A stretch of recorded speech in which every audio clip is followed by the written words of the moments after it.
C'est quand même une sensation très particulière de regarder un show tout en sachant qu'il va y avoir une grosse blessure. Bonjour à toutes et à tous, on se retrouve aujourd'hui pour mon récap de NXT du 20 février 2024. Et le show débute directement avec Obafemi qui défend son titre de champion nord-américain face à Lexis King. Un match qui ne va absolument pas durer longtemps, c'est un match de 4 minutes, quelque chose comme ça.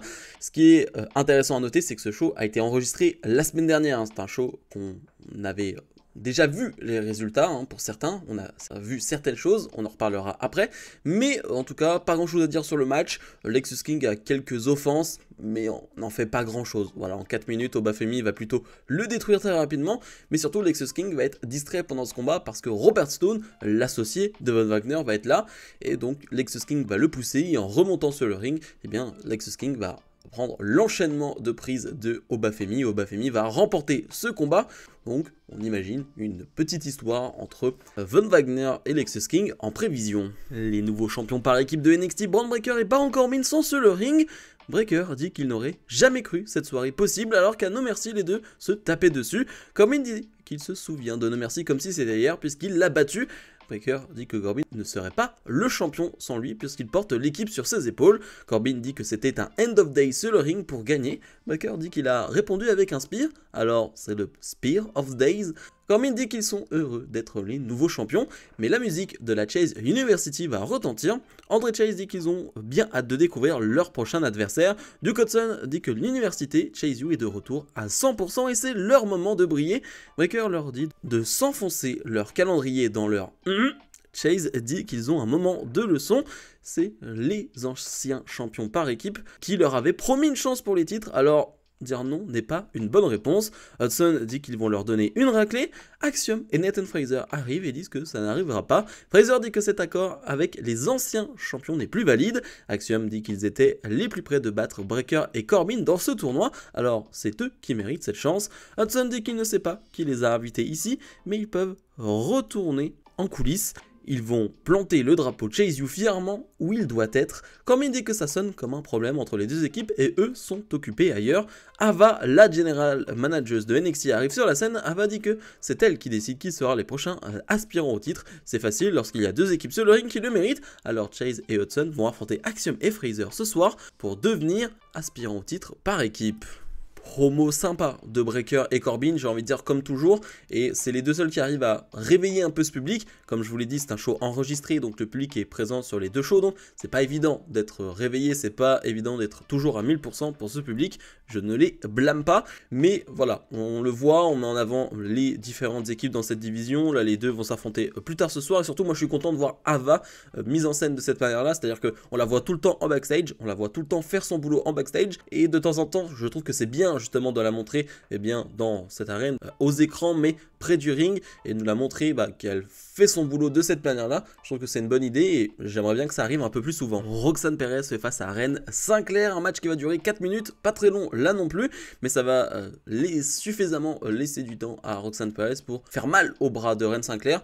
Et ce qui est intéressant à suivre, c'est de voir ce changement de personnalité de Roxanne Perez depuis des semaines et des semaines, presque des mois maintenant, et clairement elle va faire très très mal à Reine Sinclair, à tel point que elle va porter son finish, son code red, mais elle ne va pas enchaîner avec un tombé directement, mais va enchaîner avec une prise de soumission, avec un crossface, parce que justement elle veut faire mal à son adversaire, et évidemment Reine Sinclair va abandonner. Petit point mode, mais la tenue de Reine Sinclair, je suis pas convaincu, vraiment ce côté pantalon d'un côté, ce côté short de l'autre, je trouve pas ça très beau. Bref, c'est le point mode, on va dire de Total Catch, mais bref, j'adore ce que fait Roxanne Perez et c'est toujours un bonheur de l'avoir catché. Et là en plus avec cette nouvelle attitude, je dirais pas qu'elle est heel, elle est pas vraiment face non plus, elle est entre les deux.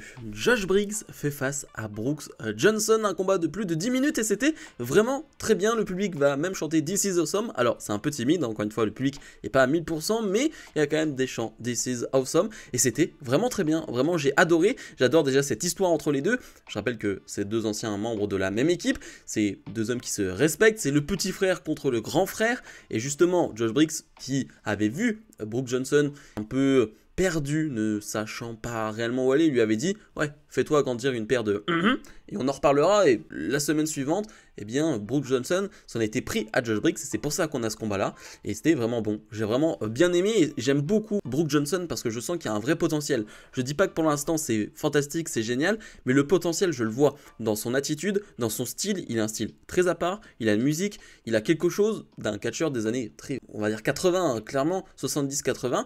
Il a ce truc-là, et il est encore très jeune. Hein. Brook Johnson, il a 22 ans ou quelque chose comme ça, il est vraiment très jeune, donc je me fais pas de soucis là-dessus, mais je vois un potentiel en lui depuis déjà quelques temps. Bon, il va pas remporter ce combat, mais il a fait une vraie belle prestation, et c'est ce qui compte le plus. Et clairement, Josh Briggs lui dit quelques mots après dans l'oreille, on sait pas réellement ce qu'il lui dit, mais il lui fait un petit câlin après le combat, alors que Brook Johnson est KO au sol.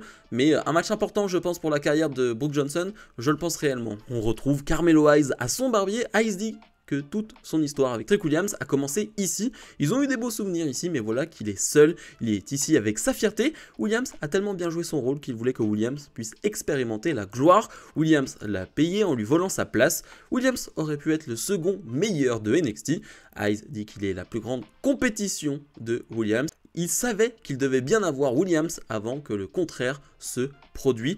Le 15 minutes de gloire de Williams est terminé. Maintenant, il retourne voir Ilya Dragunov. Jessie Jane fait face à Ariana Grace.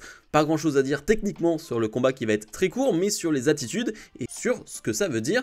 Pendant le combat, on va avoir à plusieurs reprises Ariana Grace qui va être à l'extérieur du ring, et Jessie Jane est accompagnée de Tia Hale et de la nouvelle membre, on va dire, de Chase U, Jasmine Nix. Sauf que Jessie Jane, qui a toujours cette attitude un peu de heel, va clairement demander à Tia Hale de frapper donc Ariana Grace, mais ce que ne va pas faire donc Tia Hale, mais par contre Jasmine Nix va le faire, et en le faisant elle va ramener Ariana Grace sur le ring, et Jessie Jane va remporter ce combat.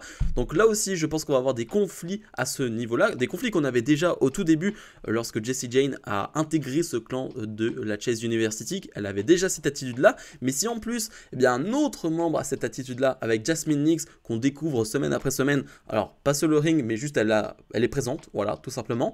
Je pense que pour certains ça suffira, mais bref, en tout cas bah voilà, il va y avoir d'autres conflits et ça va être intéressant à suivre. On retrouve la famille D'Angelo au restaurant. Tony D'Angelo dit qu'il voulait leur parler. Rizzo dit qu'elle a tout donné pour son premier match malgré la défaite. D'Angelo dit que c'était un bon match, mais là, pas besoin de s'inquiéter. Lorenzo dit que la semaine dernière c'était de sa faute, mais ils vont retrouver les titres par équipe. D'Angelo dit que non, pas maintenant. Il a réfléchi après la défaite et il a perdu la vision, la chose la plus importante.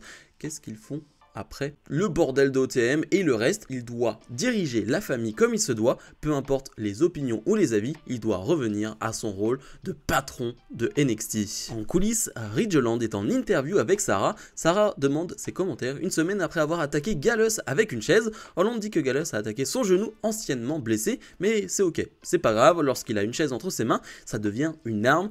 Il ne peut pas se défendre sans avoir les gens qui le jugent.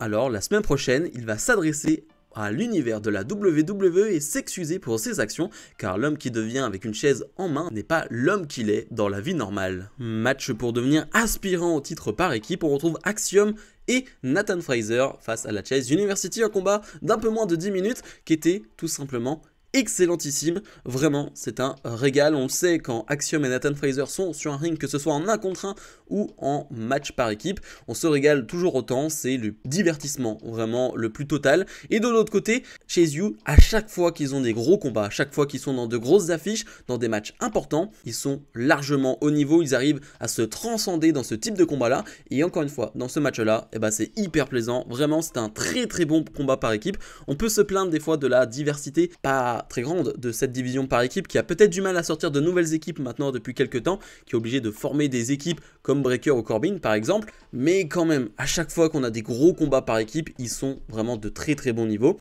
Et finalement on va avoir un enchaînement de tombées, de roll-up en fin de combat, et c'est André Chase qui va donner la victoire à son équipe, et donc la Chase University redeviennent challenger donc au titre tag.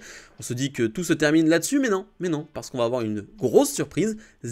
Aussi, Karl Anderson et le Gallows vont s'en prendre à la Chase University, vont même s'en prendre à Axiom et Nathan Fraser, et vont rester sur le ring de cette manière-là. Ouais, grosse surprise ou pas, hein, parce que le show a été enregistré la semaine dernière, et malheureusement, il y a eu beaucoup de spoilers qui ont fuité, et ça, malheureusement, je l'ai vu. Mais je trouve ça bien. En fait, ils ne font rien du côté de SmackDown. Ils sont à peine intégrés à l'histoire d'AJ Styles. Quelques segments en backstage, mais rien de plus. Ah, pourquoi pas les ramener à NXT pour un run? J'ai envie de dire, pourquoi pas, de toute façon ils ne font rien, donc autant les ramener, ça va peut-être ramener un peu de star power, même si j'en suis pas certain, mais je suis intrigué à eux de montrer de quoi ils sont capables encore aujourd'hui en 2024. Moi je suis intrigué, je suis pas forcément les plus grands fans sur le papier, mais s'ils peuvent nous faire un bon run du côté de NXT et justement montrer encore ce qu'ils sont capables de faire en cette année 2024, bah moi je suis totalement pour. On retrouve une petite vidéo d'Ilya Dragunov. Dragunov dit que Carmelo Hayes a coulé sous la jalousie et Hayes a osé le pointer du doigt. Il accepte de voir Hayes à NXT Roadblock mais sous une condition. Hayes doit venir à NXT la semaine prochaine pour un face-à-face. Hayes vient pour le titre et lui vient pour l'âme de Carmelo Hayes. En coulisses, Fallon Henley et Tia Hale sont découragés. Henley dit qu'elle a regardé ses deux meilleurs amis se détruire et il dit que ça craint. Elle, la seule chose positive est la victoire de Chase U, mais Zio aussi a détruit son équipe. Elle dit que son rendez-vous avec Osborne n'a pas été comme prévu en plus. Henley dit qu'elle connaît bien ça des mauvaises Saint-Valentin, elle aimerait effacer cette date de son passé. Les deux quittent ensuite l'arène pour discuter de leur passé et de la Saint-Valentin. Lash Legend fait face à Kalani Jordan, un combat de 4-5 minutes qui était bon, vraiment c'est le type de combat de 4-5 minutes que j'aime voir à NXT, où on peut voir justement les capacités des deux catcheuses en question, et je trouve qu'elles font vraiment bien le boulot. On voit la puissance, la force d'une Lash Legend dans la première partie du combat, et dans la deuxième partie, toute la rapidité, toute l'agilité d'une Kalani Jordan qui ne cesse de me surprendre. Vraiment excellent ce qu'elle fait sur la deuxième partie du match, c'est vraiment très bon, très propre en plus, sans fioriture, vraiment très beau ce qu'elle fait. Mais ça ne va pas suffire parce que Jakara Jackson va intervenir et Lash Legend va en profiter pour remporter ce combat. Donc une victoire de Lash Legend, gagne pas énormément de combats donc ça fait plutôt plaisir. Après le combat, Easy Dame et Kiana James veulent s'en prendre à Kalani Jordan solo ring, mais Kalani Jordan, eh bien justement avec son agilité va réussir à s'en sortir et va même s'en aller. On continue cette histoire. J'espère que quand même quelqu'un, une personne, au moins une fille, va venir aider Kalani Jordan face à Easy Dame et Kiana James. On retrouve Zio aussi sur le parking de NXT et Carl Anderson nous explique que Zio aussi est bien de retour à NXT et ça pour de bon. Gallows dit qu'il ne sait pas si Chase U aime la nouvelle, mais il a toujours été un mauvais élève. Anderson dit que lui aussi, mais il a bien aimé le calendrier de Chase U. Au sujet des titres par équipe, ils vont montrer que les autres sont des garçons. Gallows dit qu'ils vont briser les rêves et remporter les titres tag. Et le main event donc, Shotzi a une chance pour le titre de championne de l'ARA Valkyria, un combat qui ne va malheureusement pas durer là aussi.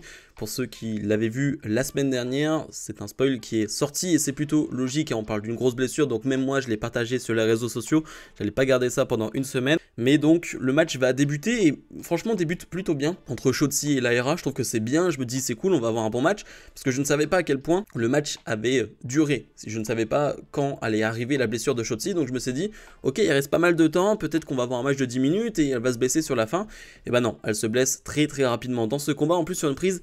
Et c'est presque encore plus triste, même s'il n'y a pas de bonnes ou de mauvaises blessures, mais sur une prise presque anodine, c'est-à-dire qu'elle va porter un DDT sur le tablier, et juste en retombant du tablier au sol, et bah son genou va lâcher. Et malheureusement, c'est souvent comme ça avec le genou et ça arrive comme ça. Les déchirures du ligament, ça arrive de cette manière-là. Ça arrive parfois dans des moments où tu t'y attends le moins. Et bah, c'est arrivé à ce moment-là. Et du coup, on va avoir une pub. Et pendant cette pub, on va se rendre compte que les médecins vont ramener Shotzi en backstage parce qu'elle ne peut clairement plus combattre. On lui souhaite un très bon rétablissement. On parle de 9 mois d'arrêt, évidemment. Hein. C'est une rupture des ligaments, donc ça va être très long. Ça va être très dur, j'imagine, pour elle. Bref. C'est chiant, hein. C'est vraiment très chiant ces blessures en ce moment, vraiment on n'en peut plus. Et donc du coup, eh bien Ava va venir après la pub et dire que on vous avait promis un match de championnat, donc vous allez quand même en avoir un. Ils essayent de rétablir les choses comme ils le peuvent et c'est Lash Legend qui va venir, qui a déjà eu un match juste avant. Et tu sens que ça veut dire qu'on fait quand même confiance à Lash Legend pour produire un match de 5-6 minutes intéressant face à Lara et c'est ce qu'on aura. Mais à la limite, le combat je m'en fiche un peu pour être honnête, mais c'est ce qui va se passer. On va nous montrer des images en backstage. Ce qui m'intéresse le plus, c'est Roxanne qui apprend que finalement il y a eu un Open Challenge et que c'est pas elle qui est venue, alors qu'elle veut cette chance pour le titre et elle mérite cette chance pour le titre. Et c'est Lash Legend qui est arrivé pour prendre cet Open Challenge. Et là, elle va balancer la télé. Et ça, je trouve ça hyper malin. C'est une belle réaction de la part des dirigeants de NXT, des bookers, de la manière dont ils ont réagi, dont ils ont fait ça. Très malin pour que ça colle au personnage de Roxanne Perez, pour qu'on nous raconte une histoire. Très belle idée. Le combat entre Lash et Lyra est bon, mais ne va pas aller plus loin que ça. Et Lyra va remporter le combat.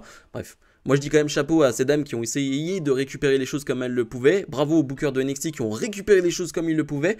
Bref, une situation qui était bien embarrassante et bien chiantes, il faut le dire. Je trouve qu'ils s'en sont bien sortis. Bilan de ce NXT, alors évidemment on termine avec cette note un peu bizarre, donc c'est compliqué, mais on va être sur un 7 sur 10, toujours compliqué, les shows enregistrés, et encore plus là cette semaine, hein, vraiment il y avait tout pour que ce show soit très compliqué avec la blessure de Shotzi, mais en plus ouais, j'avais été pas mal spoilé, donc évidemment le show n'a pas la même saveur, mais je trouve que globalement, voilà, on s'est pas trop embêté sur pas mal de matchs, on a eu quand même des bons combats, je pense au match par équipe qui était vraiment très bon, et 2-3 petites promos, j'espère que vous appréciez. Maintenant je fais quand même beaucoup plus les segments backstage, et à NXT il n'y a que ça, vraiment c'est là où quand tu commences à vraiment en parler, bah, tu te rends compte qu'il y a beaucoup de segments en backstage, mais ça m'intéresse aussi parce que moi ça me permet aussi de me les mettre encore un peu plus en mémoire, et là par exemple la promo de Tony D'Angelo qui clairement te dit ouais, les titres tag c'est fini, mais maintenant je vais me concentrer sur les titres en solo, clairement c'est ce qu'il dit, ça m'intéresse, on en avait parlé et ça c'est plutôt cool. Donc voilà,